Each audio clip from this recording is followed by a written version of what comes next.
Whelan Presley Funeral Home and Crematory, a proud supporter of WQPT, has been serving Quad City families since 1889. Now providing live stream capabilities for viewing your loved one's funeral or memorial service at their chapel in Rock Island. The race for the 17th Congressional District in Illinois. We talked to both candidates on the cities.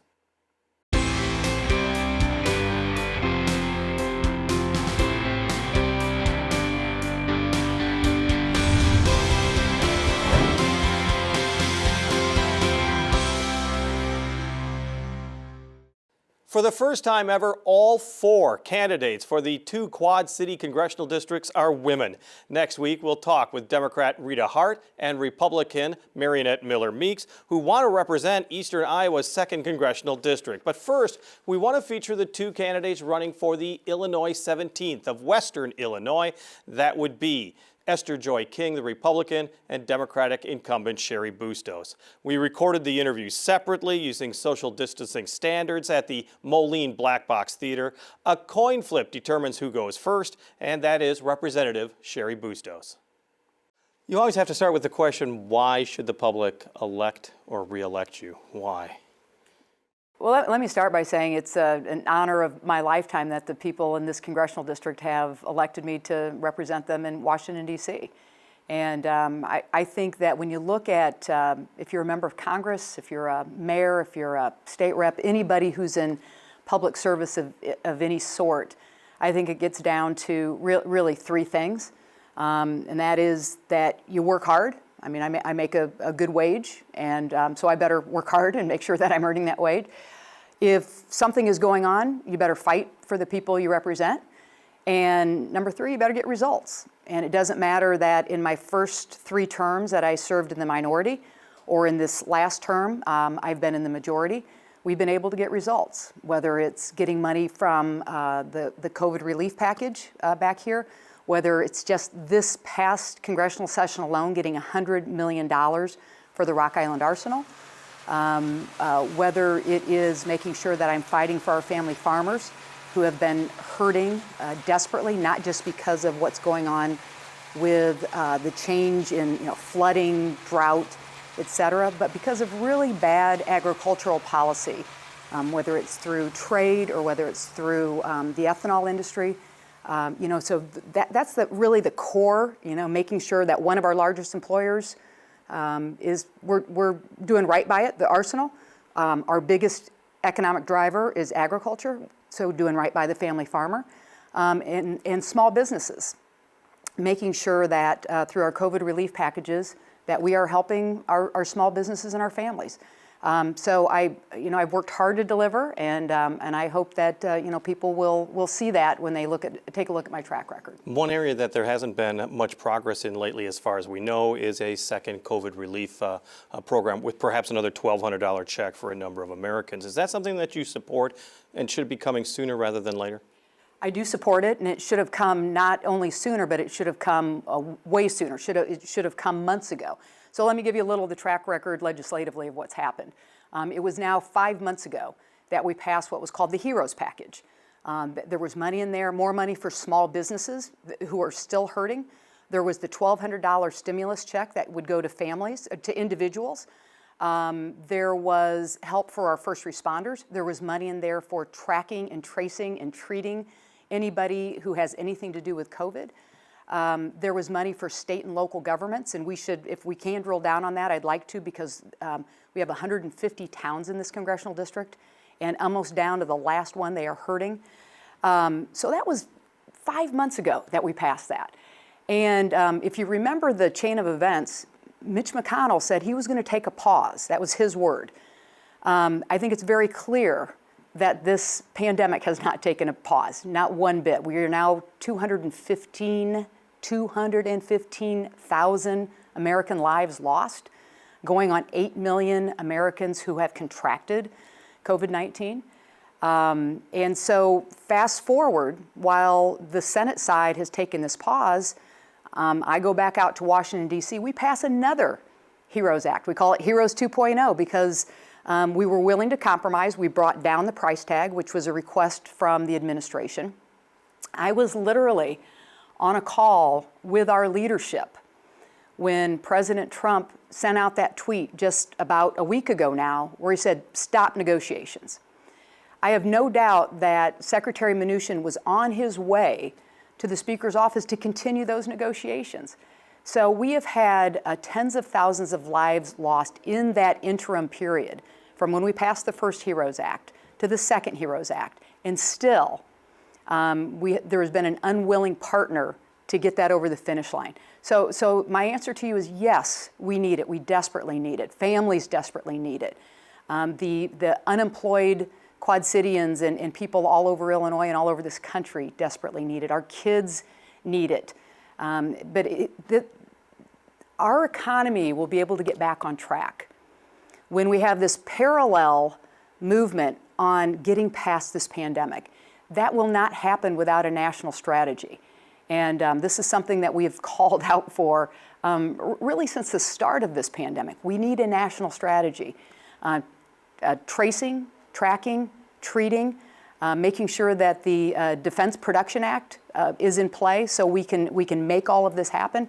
It has been, I believe, one of the biggest missteps that history will look back on this administration and say this was a terrible, terrible misstep that has harmed families all over this country. We have gone from the Great Recession into the Great Pandemic, and you're talking about spending. America's debt now $3.1 trillion for this year.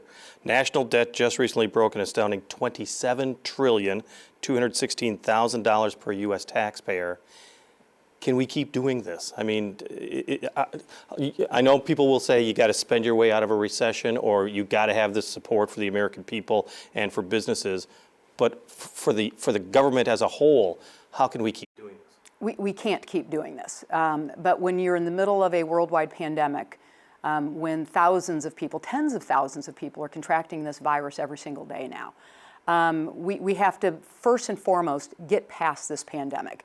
Even the Fed chair has said this is the time to make sure that we've got a full-on plan financially to get out of this recession and to get out of this pandemic. But long-term, we cannot continue to do this. But I think it's worth pointing out that the tax, and I call it a tax scam, that passed. I voted against it, but under this administration, where 83% of the benefits, 83% of the benefits went to the top 1% richest billionaires in this country. They don't need the breaks. It is working people. You know, the folks who are building our combines down the street at John Deere Harvester Works, the people who work at Genesis and at Trinity, those frontline workers who go into work every single day to support their families. I do something called Sherry on Shift. I've done 100 of them. And the reason I bring this up in this context is because I work shoulder to shoulder with people who are processing carp out of the Mississippi River, or changing the bulbs in street lights from a cherry picker that's 30 feet off the ground, or people who are building, are making fencing. 100 of these different jobs. And when I work shoulder to shoulder with these people, I always like to ask them, what do they like to do for fun? And the reason I ask that is because it gets to people's disposable income. It gets to, do they have enough money to pay their bills? And then do something special for their families. And very quick story. Home care nurse, her husband worked full-time, she worked full-time, they had 2 kids. And when I asked her that question, what she did for fun, she said, we have cable television. Something that probably you and I take for granted, that we have cable television. And so I said, well, do you not like to go to the movies? And she said, this was pre-COVID. And she said, well, by the time you buy 4 tickets and popcorn and soda, we can't afford that. So instead of being able to afford maybe once in a lifetime to be able to go to Disney World, they have to settle for the Disney Channel. And I just think when I look at that tax scam and all those benefits go to the top 1%, and there's just a little bit left over for the rest of the 99%, that's wrong. I bring that up in context to the debt and deficit because what that tax scam did is add to the debt and deficit that we have in our nation. We were heading in a good direction with a very strong economy coming out of the last administration. And even pre-pandemic, our debt and deficit were growing by leaps and bounds every single year under this administration. And we do have to address it. Affordable Care Act, when we're talking about health care, you've seen it being dismantled over the last 4 years. A more conservative Supreme Court could finish whatever is left of Obamacare. You have fought, of course, for the Affordable Care Act. What would you like to see if reelected as far as health care is concerned? And is it really dependent upon who is in the White House? I think it depends very much on who's in the White House. I think it also depends on who's in Congress. And this is an area where the person running against me and I differ tremendously. Little context, I worked in healthcare. That's what I did for a living before being elected to Congress. And in that time, I worked in healthcare for a decade. It was before the Affordable Care Act passed. It was during that time that it passed, and it was after it was passed. So I worked in that 10-year period. I've seen what was going on in healthcare. We were on an unsustainable path. The cost of healthcare was going up higher than anything in America, other than higher ed. They were both going up tremendously. However, while those costs were going up like this, patient results, patient outcomes were not improving. Okay, so that's an unsustainable path. We pass it. And while the rollout was flawed, because you can look at the first couple years of the Affordable Care Act and say, this really isn't working very well. But what's happened in the meantime is 22 million Americans have health insurance who didn't before, who were uninsured or underinsured. For the first time, we told health insurance companies that they cannot discriminate against anybody who has had cancer or diabetes or a heart attack or had a child born with some kind of ailment. For the first time, insurance companies cannot charge more for a woman because she is considered a pre-existing condition just because of her gender. So all of that was part of the Affordable Care Act. The fact that preventive care, for the first time, was offered so we could help keep families healthy. That's all part of the Affordable Care Act. All of that goes away. All of that goes away if the court case that this administration has taken all the way to the U.S. Supreme Court will begin to be heard exactly 1 week after this election. My opponent favors getting rid of the Affordable Care Act. She likes to talk in terms that, she likes the pre-existing condition part of that. But let me tell you, it's the Affordable Care Act is the only law on the books that protects people with pre-existing condition. There are no other laws on the book that prevent that, protect people with pre-existing conditions. So if this Supreme Court, absent Ruth Bader Ginsburg, with a new, what appears to be a 6-3 court, meaning the more conservative and the less conservative, the more moderate or farther left or farther right, is the 6-3 makeup. And that's on the ballot. Healthcare is on the ballot.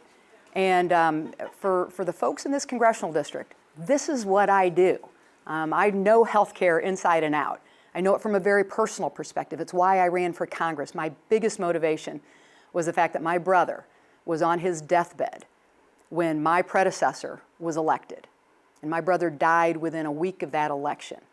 And that election was about my predecessor saying he was going to get rid of the Affordable Care Act. Have very little left time. All right. About 30 seconds All right. left. I apologize That's for okay. the time limit.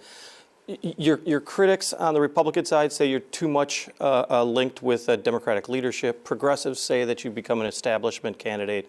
Very quickly, who is Cheri Bustos when it comes to the political spectrum? I always find it interesting that one person or one group can see me this way and another group can see me that way. Look, I'm a lifelong Illinoisan. I've lived here my entire life. I've lived in the Quad Cities for 35 years. My husband, who's the sheriff of Rock Island County, he and I have raised our 3 boys here. We now have 3 grandkids. One of our grandson was just born 2 months ago. This is my home. I know the people here. I come from a long line of farmers. We come from a long line of union workers on my husband's side of the family who, worked at John Deere. This is what I am. There's nothing that's fancy about me. My goal is to work hard, fight for people, get results. I do think it's worth noting because of the attacks that are on the air against me. 80% of the bills that I have voted for this congressional session, 80% have been bipartisan bills. 3/4 of the bills that I have written myself, that I have introduced, on day one, I sought out Republican co-sponsors. 3/4 of my own bills. So this claim that I'm, anything but somebody who's lived in Illinois my whole life, come from a long line of farmers and raised our kids here, it's not who I am. Again, it's been an honor to be able to serve in this area. I hope I can continue to do that. My goal will be to make sure that I continue to fight for people and do the best job I possibly can. Our thanks to Representative Cheri Bustos. Her challenger is Republican Esther Joy King. She won a Republican primary challenge this spring to represent the Republican Party ticket on the November ballot. This is Esther Joy King. So what do you tell voters? Why is it that they should vote for you? Yeah. Jim, when I'm out and about talking with people, the number one thing that people say to me is, Esther, we need change. And I represent that change for the Illinois 17th Congressional District. People are just upset. Whether Democrat or Republican, we know that Washington is not working for us right now, right? And I get to be a person of energy and dedication. This is something I'm doing out of a sense of duty. And people want to be a part of this. People are just so excited to have someone who's willing to do the work to represent us better. And I'm just proud to be a part of this and humbled to be a part of this with so many citizens and people of the Illinois 17th. It's grown, Jim. This campaign has grown beyond me, and it's a movement at this point. The number one topic, of course, is always going to be COVID-19 during this election. There's been a bit of a pause as far as the creation of a stimulus plan for the United States, maybe another $1,200 check that would help individuals and families. What do you want to see in any stimulus package that could get passed as soon as possible? Jim, I think the Paycheck Protection Program we've seen has worked to help get money where it needs to go. I believe targeted stimulus is the most effective stimulus, making sure we're getting dollars into the hands of workers, into the hands of small business owners. That's what's going to help us get us up and running again. We have suffered a lot economically in this part of the state. I've talked with a small business owner, for example. I talked with a former restaurant owner.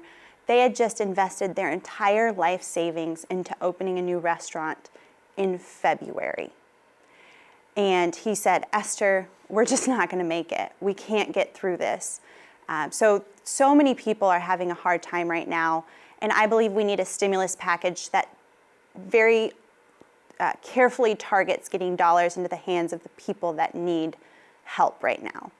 What about a government that needs help? Local government, all the way from the township, all the way to state government. Is that something that you see is really important at this stage? I think helping people is more important at this stage, Jim, and we need to be very careful and considerate of how we're still helping municipalities, particularly, for example, the state of Illinois. We know that we're in the financial state that we're in right now because of mismanagement and corruption at the state level, and I do not believe the federal government should be bailing out the poor choices of Illinois state politicians. $3.1 trillion deficit this year alone, $27 trillion that the United States is in debt. We're talking about stimulus packages. We're talking about the money that was needed to get us out of the Great Recession. We got to start paying these bills. How do you see that happening? Yeah.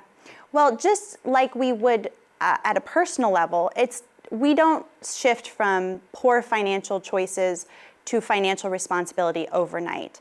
It is a process. It is something that we have to commit to, financial responsibility at the federal level.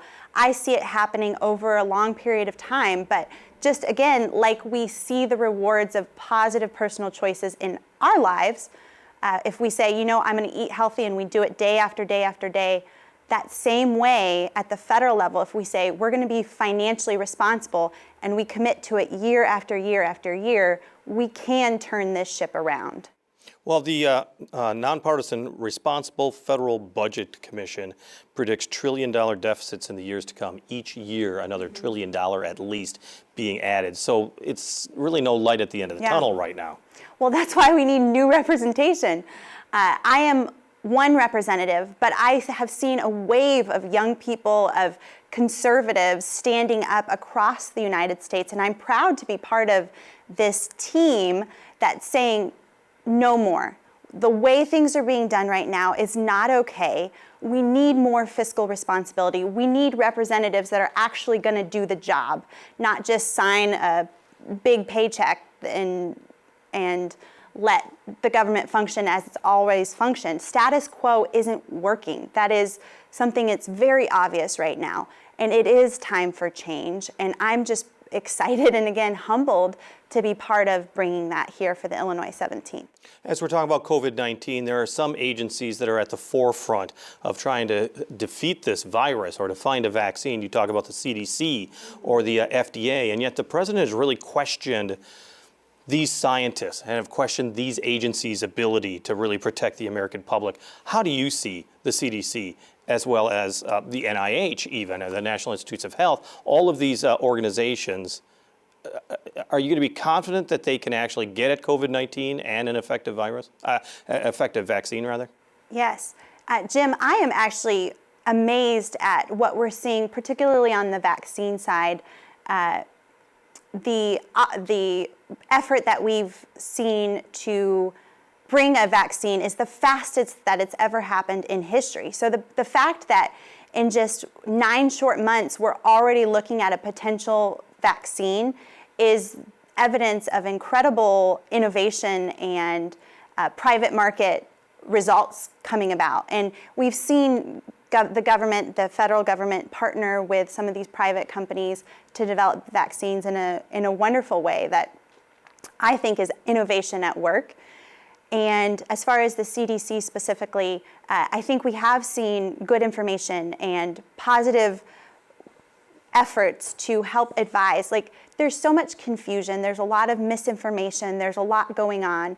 And so the CDC has worked very hard to help just individuals know what decisions are right for us. So ultimately, I do believe that it's individual freedom. It's our choice to take care of our own health, to make sure we're being a good community member and taking care of those around us, making sure we're protecting the vulnerable population. Ultimately, I believe it should be community-based solutions with support from the federal government. But as you know, I mean, there's people that will not wear a mask, or there's going to be people who will not get vaccinated if a vaccine comes. What about you? Will you do these things? And what would you say to somebody who says, I wouldn't get vaccinated no matter what? Mm-hmm. Well, I do believe that we need to have personal responsibility for our own bodies. So if someone has, for example, a health concern, so they're not able to take the vaccine, they need to make that choice for themselves. For example, I met a young girl in 8th grade, and she has Lyme's disease, and she's not able to take vaccines. It will inflame the condition that she already has. I don't think the government needs to tell that mother, that family, your daughter is required to take a vaccine. However, I will certainly be taking the vaccine. I believe it is, if possible, if we can, it's an ideal thing to help be a responsible citizen in our communities. I know that the Republicans and the Trump administration have renegotiated trade agreements, a get tough policy with China, which automatically reacted by pretty much going after the American farmer. Bankruptcies on farms higher, 4% higher than last year. Are you worried about the farm policy in the United States right now? Jim, I spend a lot of time talking with farmers. I just hear from them regularly. Esther, we're committed to what President Trump is doing. We know that China needs to be held accountable, but we can't take it on the chin for the entire American economy. So I believe we need to have a voice at the table, a representative who is part of the conversations, part of standing up for agricultural industry, not attacking and criticizing, but advising and being a part of the representation as part of trade deals, as part of legislation that's being passed. I think there's a lot more productivity and positive results that we can achieve for our district by being part of the conversation. You, of course, have a link to Arsenal Island. Tell me what you want to do to make sure that Arsenal Island remains viable in this area. Yeah. I am proud to be a soldier in the United States military. I have done my reserve duty at the Arsenal Island annually, and actually, Jim, the Arsenal Island is where I bought my first Army uniform when I joined the Army. So it is a very personal connection. Arsenal Island is one of our largest employers here in the Quad Cities. They employ over 6,800 civilians and military personnel, and they support over 50,000 active and reserve soldiers here in the area. It is a critical piece of the heartbeat of our economy here in the Quad Cities. And I know that because of my military experience, being someone who has experienced what it is to drive through those gates every morning, that I am going to be an incredible advocate for our Arsenal Island, not just as an employer, but also as a manufacturer, as a military base, as a shining jewel in our economy here in the Quad Cities. You have your campaign ads have really pointed out that a vote for Cheri Bustos is a vote for Nancy Pelosi and Chuck Schumer. Is a vote for you the same as a vote for Donald Trump and Mitch McConnell? It's not. So I plan to be bipartisan in the House of Representatives, and I certainly believe that Donald Trump's agenda and the policies that he's putting forward are much better for our country than than Vice President Joe Biden's policies. I mean, Joe Biden has said he wants to raise taxes on every single American. And especially coming off of a pandemic, Jim, that is not the right thing to do to get us restarted economically. To take people's money, to reach into their pockets and take their money is not going to help us. So I absolutely support the economic policies that I believe a Trump administration would bring to the table. I think it's the best thing for the Illinois 17th compared to the Biden-Harris agenda. However, and you'll see this through the story of my life, I am an independent thinker. I am someone who listens and says, okay, why are we just following the status quo? Why is this the pre-assumed result? What could we be doing better? How could we be bringing more people into the equation, into the conversation to really get more perspectives? That is the way I lead. That is the way I run my small business. That is the way I've worked with my campaign team. And I will absolutely be that leader as a representative for this congressional district. And all I have to say is watch out, Washington, D.C. Esther Joy King, the Republican candidate for the Illinois 17th Congressional District. Well, early voting has already begun in both Iowa and Illinois. Absentee ballots have been mailed to voters who requested them. There are also early voting centers that are opening up throughout the area to ease congestion come Election Day. And you can go to your county clerk's website in Illinois or the auditor's office website in Iowa counties to see sample ballots, find your voting locations, and get other valuable voting information. Next week on The Cities, we'll feature the two candidates running for the Iowa 2nd Congressional District, Rita Hart and Marionette Miller Meeks. On the air, on the radio, on the web, on your mobile device, and now streaming on your computer. Thanks for taking some time as we talk about the issues on The Cities.